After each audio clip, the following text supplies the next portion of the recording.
최고위원 회의를 시작하도록 하겠습니다. 하나 대표님의 모두 발언을 네, 개혁신당 허은하입니다. 어제는 고 임성철 소방관의 순직 1주기였습니다. 제주 표선 119 안전센터 소속이었던 임 소방관은 감귤 창고 화재 현장에서 80대 노 부부를 대피시키고 외벽 콘크리트 처마가 무너지면서 숨졌습니다. 당시 그는 구급대원으로 화재 진압 담당이 아니었음에도 목숨을 걸고 현장에 나섰습니다. 향년 29, 고인의 숭고한 희생에 깊은 애도를 표합니다.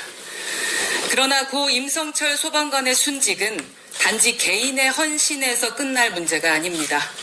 지방의 열악한 소방 인력 현실, 구조와 구급, 화재 진압까지 모두를 떠맡아야 하는 구조적 문제가 그를 죽음으로 몰았습니다.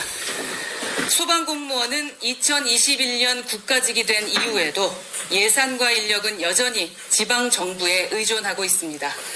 무늬만 국가직이라는 비판이 나오는 이유입니다. 그 결과 소방관들의 출동 간식비가 27년째 3,000원에 묶여있는 현실은 소방공무원의 처우 개선이 얼마나 방치되고 있는지를 보여줍니다. 이런 현실 속에서 소방관들은 극심한 정신적 스트레스와 외상 후 스트레스 장애에 시달립니다. 그러나 소방청 전체 예산 중 소방관들의 마음 건강을 위한 예산은 0.5%에도 미치지 못합니다. 소방관 재충전을 위한 수련원은 2026년에야 처음 문을 열 예정입니다. 국가가 이들의 헌신에 제대로 응답하지 못하고 있는 것입니다. 오늘 국회에 상정된 내년도 정부 예산안을 보면 더욱 답답합니다. 예비비 2조 4천억 원을 포함해 총 4조 1천억 원의 삭감함을 내놓았고 대통령실과 검찰, 감사원의 특별 활동비를 전액 삭감한 데 이어 재난재해 예비비까지 없앴습니다. 이는 비상 상황이 오더라도 아무것도 하지 말라라는 무책임한 행정과 다름없습니다. 한마디로 예산 깡패질입니다. 민주당에게 묻겠습니다. 국민의 생명과 안전을 담보로 이렇게 예산을 흔들어도 되는 것입니까? 국민의힘, 정부, 여당에게도 묻습니다. 소방 관련 예산 살펴보기나 했습니까? 저는 오늘 최고위를 마친 후 대전을 방문합니다. 지역 현안인 나노반도체 국가산업단지와 대덕 양자 클러스터 구축 사업도 중요하지만 대전 소방본부 야간 출동 간식비가 여전히 3,000원에 머물러 있는 문제를 반드시 짚겠습니다. 이미 세종, 충북, 전북은 이 금액을 5,000원으로 증액했습니다. 예산은 디테일입니다. 올려야 할 예산은 올리고 불필요한 예산은 줄여야 합니다. 그러나 지금 거대 양당의 싸움 속에서 국민의 안전과 삶을 위한 예산마저 정쟁의 도구로 전락하고 있는 것은 아닌지 참담합니다. 피해는 고스란히 국민에게 돌아가고 있습니다. 개혁신당은 제복 입은 공무원들을 존중하고 국가와 책무를 다할 수 있도록 지원하는 정당입니다.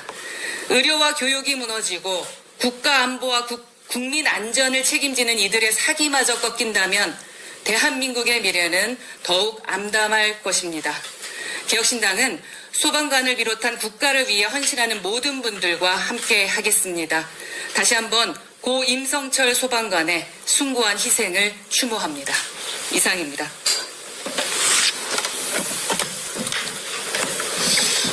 예, 원내대표 천하람입니다. 국회 상황이 난장판입니다. 그리고 이 난장판이 굉장히 안 좋은 형태로 펼쳐지고 있습니다. 제가 국회에 와서 보면서 우리가 카메라가 들어오는 전체 회의에서는 서로 고성도 지르고 싸우기도 해도 카메라가 들어오지 않는 소소위에서는 나름대로 열심히 일도 하고 서로 타협과 대화도 한다라는 것들을 느끼고 가끔씩 뿌듯할 때들도 있었습니다. 실제로 제가 이번에 기획재정위원회 조세소위 위원을 하면서 200가지가 넘는 세법 개정 사안에 대해서 심의를 했습니다. 대부분은 예산 부수 법안 관련된 내용이었고요. 200개가 넘는 사안 중에 제가 알기로 187개 정도의 사안은 여야가 합의를 이뤘고, 합의를 이루지 못한 것은 22가지 정도 아이템에 불과했습니다. 그런데 지금 여야는 어렵사리 정말 며칠에 일주일 이상 골려가지고 하루 종일 회의를 하면서 합의한 187개의 합의사항마저도 무로 돌리고 끝없는 삿바싸움의 여야 자존심 대결로 끌고 가고 있습니다. 그래서 정부안 원안과 민주당 안, 그것만을 가지고 극한 대립을 하고 있는 그런 상황입니다. 저는 묻고 싶습니다. 그러면 그 수많은 국회의원들이 몇 시간 최선을 다해서 논의하고 타협점을 찾아낸 그 노고는 다 어디로 간 겁니까? 187개의 합의사항, 타협사안은 그 중에 하나도 제대로 반영이 되지 않았습니다. 그리고 그 중에 상당수는 제가 개혁신당을 대표해서 들어가서 수정사안을 이야기하고 관철을 시켜낸 사안들도 적지 않습니다. 그런 것들은 다 무시해버리고 무로 돌려버리고 여야 원내대표 협상을 통해서 해결하겠다? 이것은 헌법상 국회의원으로서 법안 심의권을 동일하게 가지는 비교섭 단체의 국회의원을 무시하는 터무니없는 관행임은 물론이고, 그리고 본인들끼리 여야 원내대표가 합의하겠다고 올려서 가져갔으면 합의라도 잘 해야지요. 합의도 잘 못하면서 다른 국회의원들의 권한을 침해하고 자기들끼리 정말 정책과 세법과 예산을 여야의 정쟁, 삿바싸움의 도구로 쓰는 것 정말 이해하기 어렵고 꼴도 보기가 싫습니다. 그런데 더 슬픈 거는 박수도 마주쳐야 손뼉이 소리가 난다고, 둘 다 이상합니다. 정말 걱정입니다. 이 극한 대립 중에 허은하 대표께서도 말씀하셨지만 우리 국민들의 삶, 필요한 어떤 법률 개정, 세법 개정 사안, 또 필요한 예산 과연 어떻게 될지 정말 너무 걱정이고, 이것이 우리 국회 수준이라는 것, 결국 국회 수준이라는 것이 양당의 그 이상한 사람들의 수준으로 수렴한다라는 것이 정말로 안타깝습니다. 지금이라도 여야 다 좀 정신 차리고요. 세법 개정안 중에 합의가 된 부분은 제대로 수정안을 올려서 합의 처리를 좀 합시다.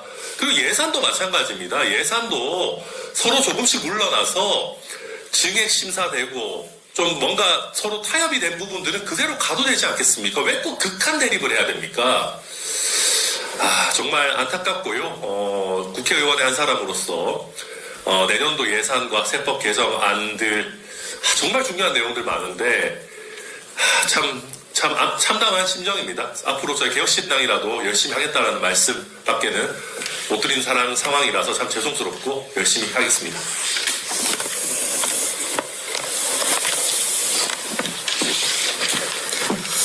민주당이 내년 예산안 중에 대통령실 특활비 82억 원, 검찰 특경비 및 특활비 587억 원, 감사원 특경비 45억 원 및 특활비 15억 원을 전액 삭감했습니다.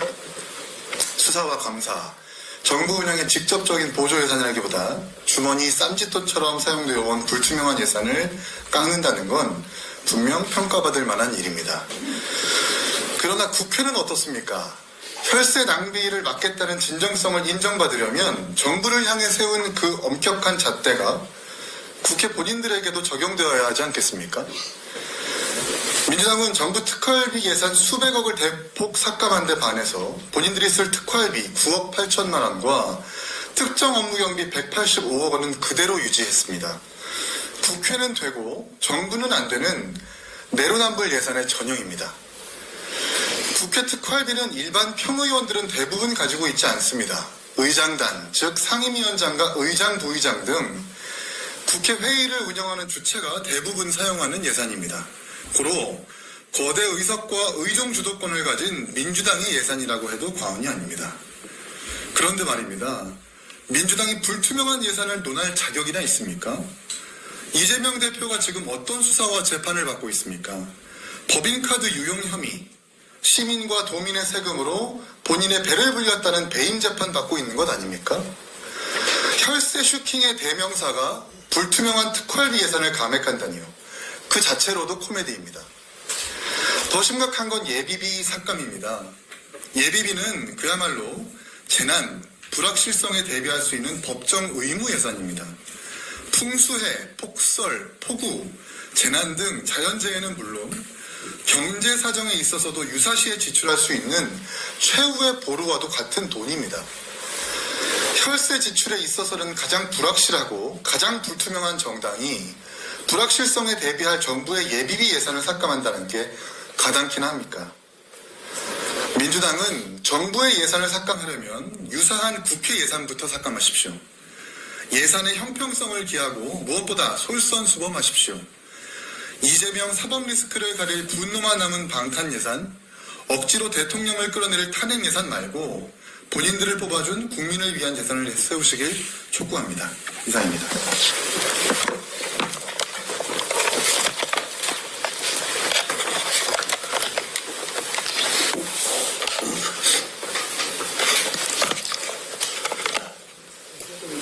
김건희 특검법이 오는 10일 국회에서 세 번째 재표결을 앞두고 있습니다. 이재명 대표와 더불어민주당이 이번 재표결에서는 그게 통과될 수 있다 여겨 저러는 것이겠습니까? 아닙니다. 이번에 되면 좋겠지만 이번에도 안 될 걸 알면서도 저러는 것입니다. 김건희 특검법은 70% 가까운 국민이 찬성하고 반대는 채 30%도 되지 않습니다. 따라서 김건희 특검법 관련해서는 시간이 자기 편인 것을 알기 때문입니다. 국민의힘이 김건희 특검법을 받으면 즉시 죽고 받지 않으면 서서히 말라 죽을 것이란 걸 알기 때문에 저러는 것입니다. 특검법의 경우 그게 곧 윤석열 정권의 붕괴로 이어질 것을 알기에 국민의힘 핵심 지지층에서 어떻게든 그걸 막으려고 하지만 김건희 여사 개인에 대해서는 특검법 찬성보다 훨씬 더 높은 비호감도가 나오는 상황도 향후 4번째, 5번째 김건희 특검법 상정에선 국민 여론이 여당에 더욱 불리하게 작용할 공산이 큽니다. 게다가 시간이 갈수록 추락 중인 윤석열 대통령의 형편없는 지지율도 국민의힘이 더는 김건희 특검법을 막지 못하는 상황으로 몰아가고 있습니다. 영남과 강남 지역 국회의원들은 그렇다 손쳐도 당에서 내려온 현수막을 4년간 한 번도 걸지 않고 당선됐다 고백한 김재섭 의원 같은 흠지의 국회의원과 당협위원장들, 그리고 지난 지방선거 때 10수년 만에 겨우 승리의 맛을 봤던 수도권 시장, 구청장들은 선거가 다가올수록 또 어떻게 버틸 수가 있겠습니까? 이미 범죄자 꼬리표를 달았고 아직도 여러 건 사법 리스크가 남았음에도 이재명 대표에게 그 당 정치인들이 비굴할 정도로 아부하며 굽실거리는 이유가 뭔지 아십니까? 그건 바로 지지율 때문입니다. 압도적 지지율로 차기 대선 후보군 중 1위를 달리며 각종 선거에서 그 당 사람들에게 승리를 안겨주기 때문입니다. 역대 대통령들을 봐도 마찬가지였습니다. 자기 휘하의 정치인들에게 승리를 안겨줄 수 있으면 힘이 있었고, 반면 대통령의 존재가 오히려 선거에 방해가 된다면 가차없이 버림받았던 게 이 나라 정치판의 작동 원리였습니다. 하지만 국민의힘의 경우 동네 강아지가 빨간 깃발을 물고 지나가도 당선되는 제법 크고 넓은 텃밭 지역이 있다 보니 이 나라 정치판의 기본적인 작동 원리조차 먹히지가 않는 것입니다. 그러니 더는 전국 사람들이 다 모인 수도권 같은 곳에선 민심의 눈높이를 맞추지 못해 갈수록 특정 지역 기반의 소수 정당으로 추락하고 있는 것입니다. 이재명 대표의 사법 처리 결과와 상관없이 윤석열 정권은 이미 끝났습니다. 지난 금요일에 나온 한국갤럽 여론조사를 보니 국민의힘 지지율이 32%인데 윤석열 대통령의 지지율이 무려 19%라는 건 대통령이 그 당 지지율을 갉아먹는 첫 번째 원인이란 뜻입니다. 정당 지지율에서 국민의힘이 32%, 그리고 혼자서 깨끗한 척, 정의로운 척 다 해왔던 더불어민주당이 고작 1% 더 높은 33%라는 것은 윤석열, 김건희 리스크만 지워내면 언제든 이재명의 민주당을 꺾고 국정을 주도할 수 있다는 소리입니다. 그러니 하루빨리 한동훈 대표는 김건희 특검법 결단하십시오. 잠시 죽는 것 같지만 그래야 살 길이 열립니다. 어차피 박근혜 대통령도 버렸던 그 당 사람들입니다.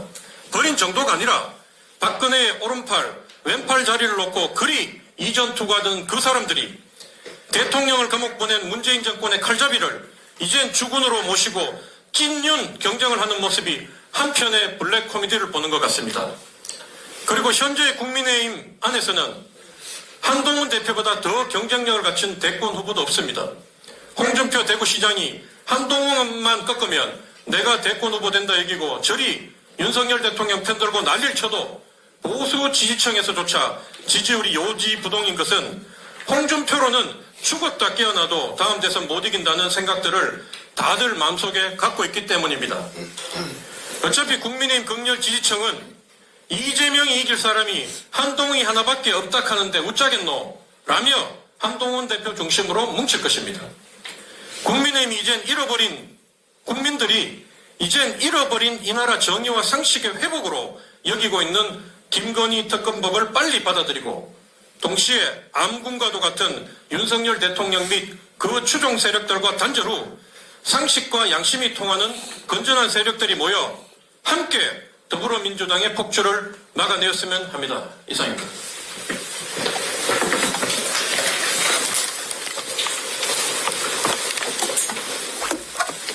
기주입니다. 예상했던 대로 여의정 협의체는 답도 없고 기약도 없이 중단되었습니다.